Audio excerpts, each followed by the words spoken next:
வணக்கம். குரு ஜோதிடம் அன்பு நேயர்களுக்கு வணக்கம். இந்த சேனல் வழியாக உங்களை எல்லாம் சந்திப்பதிலே மட்டற்ற மகிழ்ச்சி. இந்த சேனலுக்காக நீங்கள் கொடுத்து வருகின்ற ஆதரவுக்கு கோடான கோடி நன்றி. தொடர்ந்து இந்த சேனலை பாருங்க, சப்ஸ்கிரைப் பண்ணுங்க, ஆதரவு கொடுங்க. நல்ல நல்ல நிகழ்வுகளை இந்த சேனல் வாயிலாக நீங்கள் இனி தொடர்ந்து பார்க்கலாம். இன்னைக்கு பார்க்க இருக்கிறது ஜூன் மாத ராசி பலன். இதுல சொல்ல வேண்டிய விஷயம்னா ரிஷப லக்னமும் ரிஷப ராசியும் நீங்க எடுத்துக்கங்க. லக்னத்தை எடுத்து ராசியும் எடுத்து நீங்க பாருங்க. இதுல உங்களுடைய சுயஜாதகத்தை கண்டிப்பா தனியா ஆய்வு பண்ணிக்கணும். இது ஒரு 80% நிச்சயமாக உங்களுக்கு பொருந்தி வரும். ஆல்மோஸ்ட் மேக்சிமம் உங்களுக்கு சப்போர்ட் பண்ணும் நான் சொல்ற விஷயங்கள்லாம். இது தொடர்ந்து நீங்க பார்த்துக்கிட்டே வாங்க. இந்த ஒரு மாசம் கம்பேர் பண்ணி பாருங்க எப்படி எல்லாம் இருக்குன்னு. அது கரெக்டா மேக்சிமம் உங்களுக்கு பொருந்தி வர்றதுக்கு வாய்ப்பு. உங்க ராசி ரிஷபம், காலபுருஷ தத்துவத்துக்கு 2வது ராசி. எப்பவுமே பணம் இல்லைன்னா சோர்ந்து போற ராசி ரிஷபம். பொருளாதாரம் ரொம்ப முக்கியம். உங்களுக்கு நல்ல ஃபுட் இருக்கணும், நல்ல ட்ரெஸ் பண்ணிக்கணும், உங்களை கரெக்டாக வச்சுக்கணும், மற்றவங்க உங்களை மதிக்கணும், நம்ம போனால் நம்மளை பார்த்து புகழணும். இதெல்லாம் உங்க கூடவே பிறந்தது ரிஷப ராசி. இது மாறாது. பாசத்துக்கு அடிமையான ராசி, உழைக்க தயாராக இருக்கிற ராசி, டெவலப்மெண்ட் மட்டும் எனக்கு நல்லா வேணும் அப்படிங்கிறதுல வெறித்தனமா உழைக்கக்கூடிய ராசி ரிஷபம். உங்க ராசியோ உங்க லக்னமோ, இது ரிஷப ராசிக்கும் லக்னத்துக்கும் நீங்க எடுத்துக்கலாம். உங்க ராசியோ லக்னத்திலேயோ இந்த மாசம் ஜூன் மாசம் குரு அங்கேயே இருக்காரு, சுக்கிரன் இருக்கார், புதன் இருக்கார், சூரியன் இருக்கார். எப்பேற்பட்ட பிளானட்டரி பொசிஷன் பாருங்க உங்களுக்கு அந்த இடத்துல. ரொம்ப நல்ல மாசம் ஜூன். இதுல குரு இருக்கிறது உங்க ராசிக்கும் லக்னத்துக்கும் அவர் அஷ்டமாதிபதி. ஜென்ம குரு. வீண் அலைச்சல் இருக்கும். வருமானத்துக்கு தகுந்த மாதிரி 1 மடங்கு அலைச்சல் அதிகமா இருக்கிற மாதம். உங்களை அலக்களிக்கும். ஒரு வேளைக்கு 4 தடவை போய் சுத்தினாதான் வேலை நடக்கும். அதே போல பேராசையை தூண்டக்கூடிய காலம். எச்சரிக்கையா இருங்க, ராங் இன்வெஸ்ட்மெண்ட் பண்ணி மாட்டிக்காதீங்க. இது மெயின். உங்க மனைவியோட அல்லது கணவரோட கருத்து வேறுபாடு வராம பாத்துக்குங்க. 2வது குழந்தைக்கு ஹெல்த் இஷ்யூஸ் வராம கவனமா பாத்துங்க. வெளிநாடு, வெளியூர், வெளி மாநிலங்கள் போயிட்டு வர மாதிரியான ஒரு ஆப்ஷன் இருக்கு, போயிட்டு வாங்க, நல்லா இருக்கும். உங்க ராசிநாதன் ராசியிலேயே இருக்கார், சுக்கிரன். இது ரொம்ப விசேஷம். ஒரு மாளவிகா யோகம்னு வச்சுக்கோமே, அங்கேயே உட்கார்ந்துருக்காரு. கூட தனகாரகன் பூர்வ புண்ணியாதிபதி புதன் அங்க இருக்காரு, சுகஸ்தானாதிபதி சூரியன் அங்க இருக்காரு. ஹெல்த் முதல்ல ரிலீஃப் ஆகும், நல்ல ரிலாக்ஸ் கிடைக்கும் ஹெல்த். இல்லைன்னா நல்ல மருத்துவம் பார்த்து ரெடி பண்ணிக்குவீங்க, நல்ல டாக்டர் கிடைப்பார். அந்த சமயத்துல வாடகை வருமானம் பண்ணலாமா, ஒரு இடத்த வித்து இன்னொரு இடம் வாங்கலாமா, ஒரு காரை மாத்திக்கலாமா அப்படிங்கிற தீவிர சிந்தனை இப்ப இருக்கும். உங்களுக்கு தீவிர சிந்தனை இருக்கும். இதுல 2ஆம் அதிபதினு சொல்லக்கூடிய வாக்குஸ்தானம், வருமானத்துக்கானவன் புதன். அவர் ராசிநாதனோட லக்னாதிபதியோட கூடுறாரு, சுக்கிரனோட. புது கடன்கள் வாங்குற யோசனை. லோன் இல்லாதவங்களுக்கு லோன் கிடைக்கிற காலம் ஜூன் மாசத்துல. லோன் போட்டு வெயிட் பண்ற சார், ஒன்றும் வரல சார்னா லோன் கிடைக்கிற காலம். சார் ஒரு பணத்தை எதிர்பார்த்து காத்துட்டு இருக்கேன், ஏதாவது கொடுப்பாங்களா சார், அதுக்கான காலம். சார் எங்க அப்பா பூர்வீக சொத்தை கொடுக்குறேன்னு இருந்தாரு, ஒண்ணுமே வரல சார், பெரிய பிரச்சனை வில்லங்கமா இருக்கு, ஏதாவது இந்த மாசம் தீர்ற மாதிரி இருக்கு எனக்கு அப்படின்னா அதுக்கான காலம், சரியாகிற காலம். சுகஸ்தானாதிபதி 4 குடையவர் போய் அங்க உட்கார்ந்துருக்காரு. உங்க அம்மாவுக்கு ஆரோக்கிய குறைபாடு வராம பாத்துக்குங்க, உங்களுக்கும் ஆரோக்கிய குறைபாடு வராம பாத்துக்குங்க. உணவு பழக்க வழக்கத்துல கட் அண்ட் ரைட்டா ஸ்ட்ரிக்டா இருங்க, இல்லைன்னா ஹெல்த்தை டிஸ்டர்ப் பண்ணும். இந்த ஜூன் மாசம் கவனமா இருக்கும். கண் செக் பண்றது, தலைமுடி தொந்தரவு ஆகுறது, உதிர்றது, இந்த மாதிரி டிஸ்டர்ப் எல்லாம் வரும்.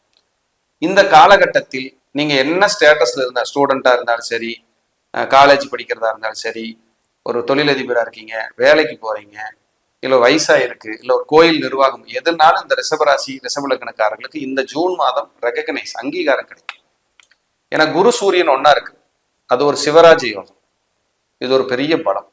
அப்ப இது நல்லா இருக்கும்போது பலமா இருக்கு. எங்க போனாலும் மாலை மரியாதை, முதல் மரியாதைகள் இதெல்லாம் கிடைச்சு உங்களுக்கு ஒரு அங்கீகாரம் கிடைக்கிற காலம்.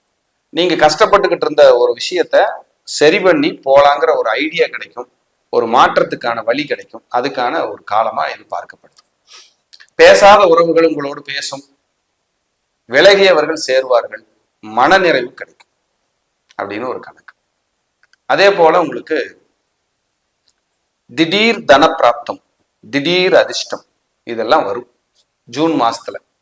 இதெல்லாம் உங்களுக்கு பலம். இதை நீங்க கன்டினியூ பண்ணிக்கணும், நல்லா பார்க்கலாம். ஒரு பெரிய கிஃப்ட் இது. பயன்படுத்திக்கங்க. அதே போல படிக்கிற குழந்தைங்க இருந்தா, வெளியூர் போறேன், மாறுறேன், பிரேக் ஆயிருக்குது அப்படின்னா படிச்சுக்குவாங்க. நீட்ல போன தடவை எனக்கு எதுவும் இல்லைன்னா இந்த தடவை அடிச்சிருவாங்க. இந்த ஜூன் மாசம் உங்களுக்கு ஒரு நல்ல வளர்ச்சிக்கான காலமா காணப்படுது. நல்ல ஒரு பலமா இருக்கு.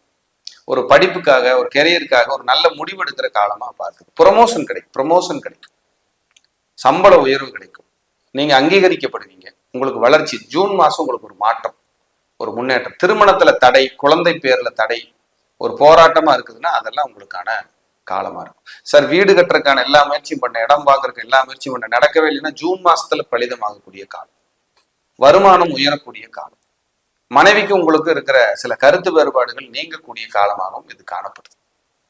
அதே போல 5ல பாருங்க கேது, உங்களுக்கு உங்க ராசிக்கோ உங்க லக்னத்துக்கோ 5ல கேது. நிறைய ஆன்மீக பயணங்கள், நிறைய பூஜை புனஸ்காரங்கள், பிரம்ம முகூர்த்தத்துல இருந்து தீபம் போடுற சார், இதெல்லாம் இப்போ ரிஷபராசிக்காரன் ரிஷப லக்னக்காரன் பண்ணிட்டு இருப்பாங்க. ஒரு மன நிம்மதி கிடைக்கும் அப்படின்னு சொல்லப்படுது. பொதுவா வருமான தன்னிறைவு சூப்பர், பிரமாதமா இருக்கு அப்படின்னா மாற்று கருத்துக்கு இடமே இல்லை. வாகனம் மாத்திர எண்ணம் இருக்கு பாருங்க, அது உங்களை தூங்க விடாது. ரிஷபராசி ஏற்கனவே வாகன பிரியர்கள். அதுல இப்ப இந்த கிரகம் எல்லாம் வந்ததுக்கு அப்புறம் ஜூன்ல இப்பதாங்க 2 வருஷம் தாங்க ஆச்சு, இருந்தாலும் பரவாயில்லைங்க, அதை விட ஒரு டாப் மாடல் வந்திருக்கு, விடக்கூடாதுங்க அப்படின்னு மாத்திரக்கான காலமா இருக்கும் அப்படின்னு சொல்லப்படுது.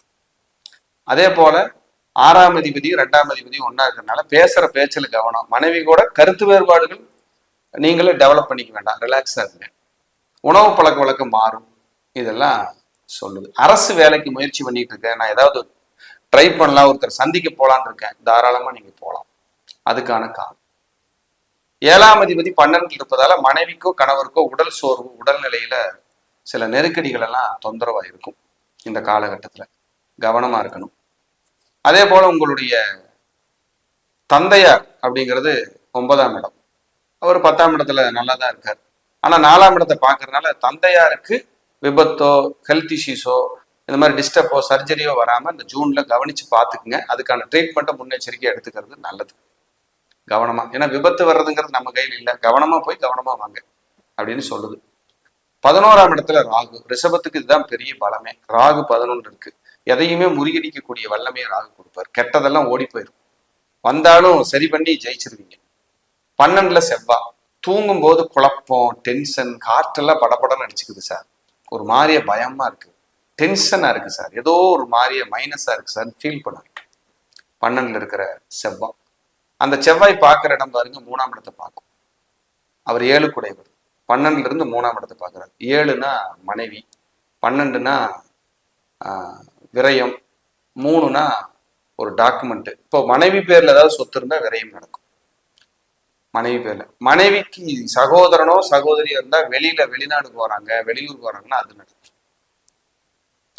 நேர 12ஆம் இடத்துல செவ்வாய் இருந்து 6ஆம் இடத்தை பார்ப்பார். 12 6 நைட்டு கொஞ்சம் கண் முழிக்க வைக்கும், தூக்கம் வராது, ஒரு மாதிரி டிஸ்டர்பா இருக்கும் அப்படின்னு. 6ன்னா வேலை, 12ன்னா வெளிநாட்டுக்கு வேலைக்கு நான் ட்ரை பண்ணிட்டு இருக்கிறேன்னா உங்களை போக வைக்கும். இப்போ அதே 7ஆம் இடத்தை பார்ப்பாரு 8ஆம் பார்வையா, மனைவிக்கு அல்லது கணவருக்கு ஹெல்த் டிஸ்டர்ப் சின்னதா இருக்கும், வாக்குவாதங்கள் சின்னதா இருக்கும். இதுல மிடில்ல உங்களுக்கு ஜூன் 12ஆம் தேதி சுக்கிரன் 2ஆம் இடத்துக்கு போயிடுறாரு. ஜூன் 14 2ஆம் இடத்துக்கு புதன் வந்துடுறாரு. ஜூன் 15 2ஆம் இடத்துக்கு சூரியன் வந்துடுறாரு. அப்ப மனை, காரு, வீடு, ஆரோக்கியம் இதெல்லாம் டிஸ்டர்பா இருந்தா ஜூன் 10 12க்கு மேல அப்படியே ரிலாக்ஸ் ஆக ஆரம்பிக்கும், நல்ல ரிலீஃப் கிடைக்கும்.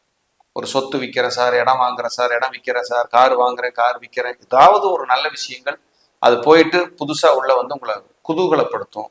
ஏதாவது டூர் போக வைக்கும், எங்காவது பக்கம் ஒரு பக்கம் போயிட்டு வந்தா நல்லா இருக்குமே, டூர் போயிட்டு வந்தா நல்லா இருக்குமேன்னு மனசு சொல்லும். இப்படி எல்லாம் இந்த ரிஷபராசி அன்பர்களுக்கு நல்லா இருக்கு. பொதுவாகவே குழந்தைகளா இருந்தாலும் சரி, பெரியவங்களா இருந்தாலும் சரி, யாருக்கா இருந்தாலும் இந்த ரிஷபம் ராசிக்காரர்களுக்கு ஜூன் மாத பலன்கள் 90% மேக்சிமம் நல்லது செய்யறதுக்கான காலமா தான் இது பார்க்கப்படுது, காணப்படுது. தொழில்ல சில தொழிலதிபர்களா இருந்தீங்கன்னா சில விரயங்கள் ஏற்படும், சொத்துக்களை வித்து கடன் கட்டலாங்கிற எண்ணமெல்லாம் இப்ப உங்களுக்கு வரும். அதெல்லாம் இருந்தா நீங்க தாராளமா ஜூன் மாசத்துல இம்ப்ளிமெண்ட் பண்ணலாம், நல்லா இருக்கும். கலைத்துறையில் யாராவது இருந்தீங்கன்னா உங்களுக்கு புகழ், உயர்ந்த வளர்ச்சி, வெற்றி, முன்னேற்றம் எல்லாம் இப்ப கிடைக்கும். புது முயற்சிகள் சக்சஸ் ஆகும் அப்படின்னு ரொம்ப அற்புதமா அது சொல்லுது. அரசு அதிகாரிகள், அரசாங்கத்துல அரசியல்வாதிகள், அரசியல்ல இருக்கிறவங்க, பொது வாழ்க்கையில் இருக்கிறவங்க, இந்த அன்பர்களுக்கெல்லாம், இந்த ரிஷபராசியில் இருக்கிறவங்களுக்கு ஒரு தனிப்பட்ட முறையில ஒரு செல்வாக்கு கிடைக்கும், ஒரு முன்னேற்றம் கிடைக்கும். பயன்படுத்தினீங்கன்னா வளர்ச்சியை நோக்கி நீங்க பயணிக்கலாம். உங்களுக்கு மகாலட்சுமி வழிபாடு பண்ணிக்கிறதும், சங்கரன் கோயில்ல சங்கரநாராயணர் வழிபாடு பண்றதும், முடிஞ்ச திருப்பதி போயிட்டு வரதும் உங்களுக்கு சகல விதத்திலையும் நன்மை இருக்கும். மீண்டும் ஒரு நல்ல பதிவிலை சந்திக்கிறேன். நன்றி, வணக்கம், வாழ்க வளமுடன்.